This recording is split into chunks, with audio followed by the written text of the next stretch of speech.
Hello everyone, and welcome back to the channel. It's so great to be here with you all today. Today we have a super important and interesting topic for all our listeners. We're going to talk about feelings. Yes, feelings. It's something we all have. Happy, sad, excited, all of them. And learning to talk about them in English is a fantastic step in your language journey. It really is. Before we jump in, a quick friendly reminder to everyone watching or listening. Please share this episode with your friends who are learning English. Subscribe to the channel if you haven't already, and hit that like button. It really helps us a lot, and we love seeing your comments too. So let us know what you think. Let's start with why talking about our feelings is so important. Sometimes it can feel a little bit difficult, right? Yes, it can, but it's so good for us. When we talk about how we feel, it helps our mental health. It's like letting out a little bit of what's inside. Exactly. It's not good to keep everything inside. And when we express our feelings, it helps us with communication. People understand us better. That's true.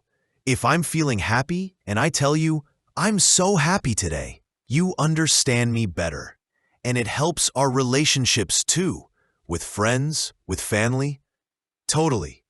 If I'm feeling a bit sad and I tell my friend, I'm feeling sad today, my friend can say, oh, I'm sorry to hear that.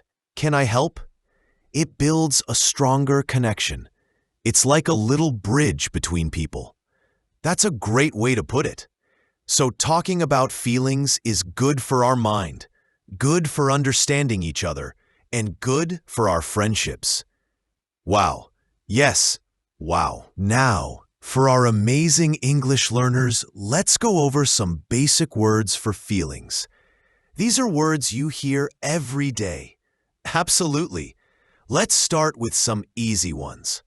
The first one everyone knows is happy. Yes. When you smile, when you laugh, you are happy. Like right now, I'm feeling happy talking to you. Me too. Then we have sad. When you cry, when you feel a bit down. Oh yeah, like when it rains all day and you wanted to go outside, you might feel a bit sad. Right. And then there's angry. When you feel hot, maybe you want to shout a little. Like when you miss the bus, you might feel a little angry. Oh yes, that's a good one. And what about tired, when you want to sleep? Oh, I feel tired sometimes after a long day of talking on podcasts. Just kidding. But seriously, after a long day, you feel tired. Good one. Excited. When something good is going to happen, like before a holiday trip, you feel so excited. Yay! Exactly. And scared? When something makes you feel a bit afraid, like watching a spooky movie, you might feel scared. Ah, or when you hear a strange noise at night. And finally, for our basic list, nervous. When you have a big test or you have to speak in front of people. Ah, I remember feeling nervous before my first podcast, but now I feel happy. See? Practice makes perfect. Now, a very important tip for our listeners: the difference between I feel and I am. Oh yes, this is very useful. When we talk about feelings, we often say, I feel happy or I feel sad. That's right. It describes your current state, how you are feeling right now. But you can also say, I am happy or I am sad. Both are correct. Yes, so you can say, I feel tired or I am tired. Both mean the same thing. Don't worry too much about the difference at this stage. Just pick one and use it. Perfect advice. Okay. Now let's try some more specific feelings. These words can help you describe how you feel in more detail. Ooh, I like this. First, frustrated. This is when you try to do something, but it's very difficult and it's not working. Yes, like when you try to put together some furniture and the instructions are unclear, you might feel very frustrated. Exactly. Overwhelmed. This is when you have too much to do, too many things on your mind, and you feel like you can't manage it all. Oh, that's a common one for students, right? Too much homework, too many tests. You might feel overwhelmed. Too much. Exactly. Anxious. This is similar to nervous, but maybe a bit stronger. It's when you worry a lot about something, maybe something that hasn't happened yet. Like before a very important job interview, you might feel very anxious about it. Your stomach might feel a bit funny. Yes, proud. A good feeling when you do something well, or someone you love does something well. You feel proud. Like when you finish a big project, you feel so proud of your work. Yay, I did it! Or when your child learns to ride a bike, you feel so proud. Aw, that's a lovely feeling. Lonely. This is when you feel alone, even if there are people around you. You just wish you had someone to talk to. Yes, sometimes we all feel a little lonely, and it's okay to feel that way. Absolutely. Confident. This is when you believe in yourself and your abilities. You feel strong and ready. Like when you know the answer in class and you feel confident to raise your hand. Yes. And finally for this section, disappointed. This is when something you hoped for doesn't happen, and you feel a bit sad because of it. Oh, like when your favorite team loses the game. You feel very disappointed. Yes, that's a good example. Now let's talk about how to describe how strong a feeling is. We can say a bit sad or completely devastated. This is super useful. A bit sad means a little sad, like if your ice cream falls on the ground. Oh no, so sad. But completely devastated means very, very sad, like if you lose something very important to you. Exactly. Or a little bit nervous versus extremely anxious. Extremely means very, very. So you can add words like a bit, a little, very, really, completely, or extremely to show how strong your feeling is. It adds more color to your sentences. Fantastic. Now let's have some fun with English idioms. These are phrases where the meaning isn't always clear from the individual words, but they are very common. I love idioms. They make English sound so natural. The first one, I'm on cloud nine.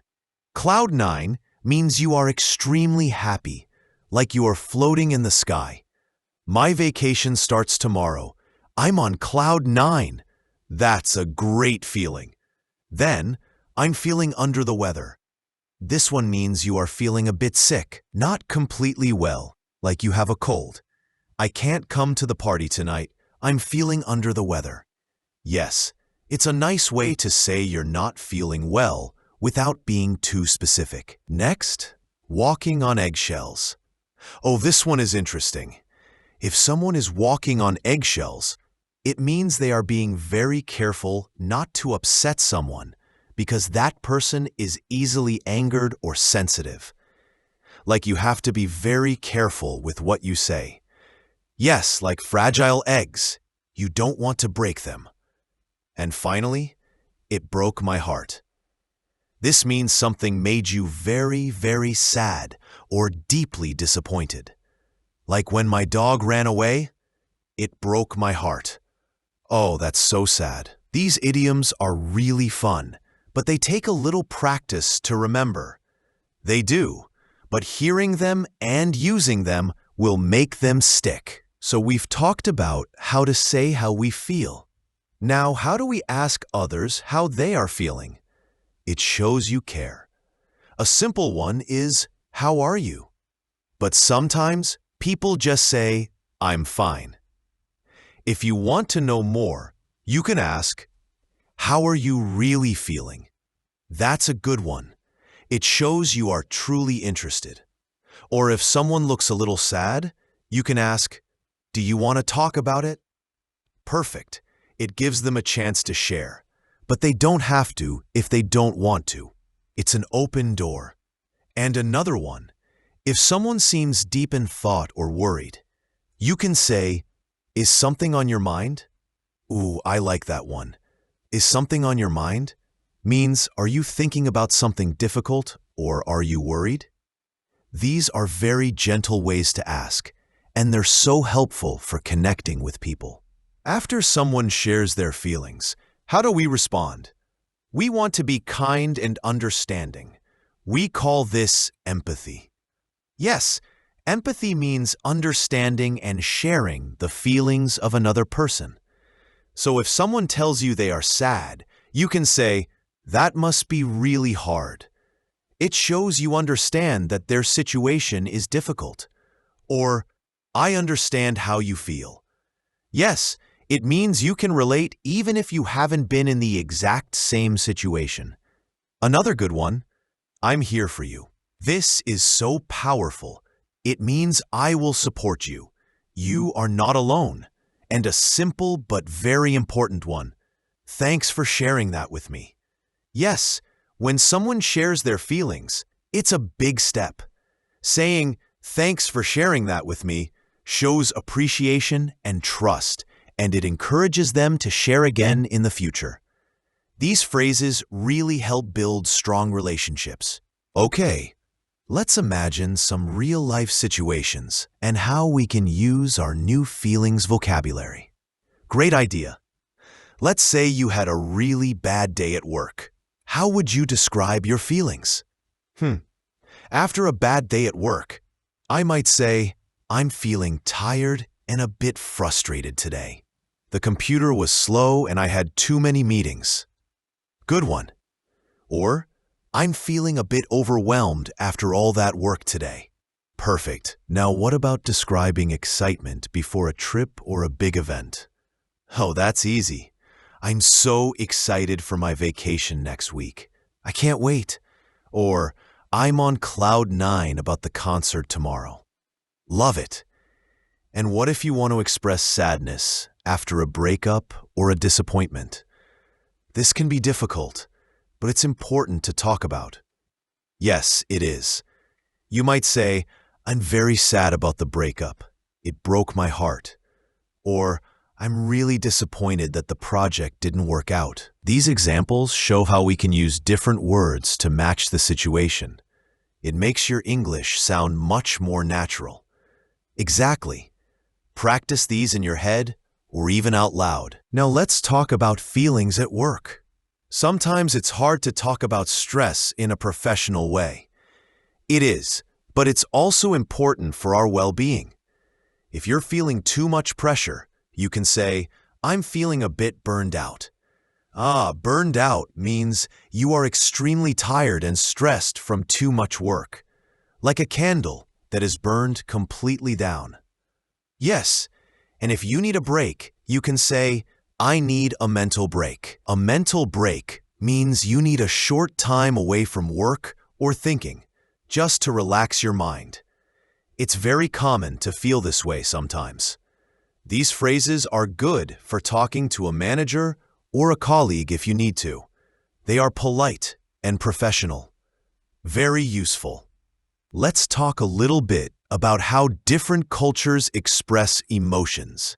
It's really interesting. Oh yes, in some cultures, people might not talk about their feelings as much. They might keep them more to themselves. That's right. In other cultures, it might be very normal and even expected to share how you feel openly. Sometimes, English can feel a bit more direct or open. Okay, we're almost out of time. But before we go, what are some final tips for our listeners to improve their emotional vocabulary? My first tip is, keep a feelings journal in English. Ooh, I love that. Every day, Write down how you feel. Today, I feel happy because, or today I feel a bit tired because. Yes, it helps you practice using the words. My second tip is, practice describing your day using emotional language. So instead of just saying, my day was good, try to say, my day was a bit stressful at first, but then I felt very proud of my work. Exactly.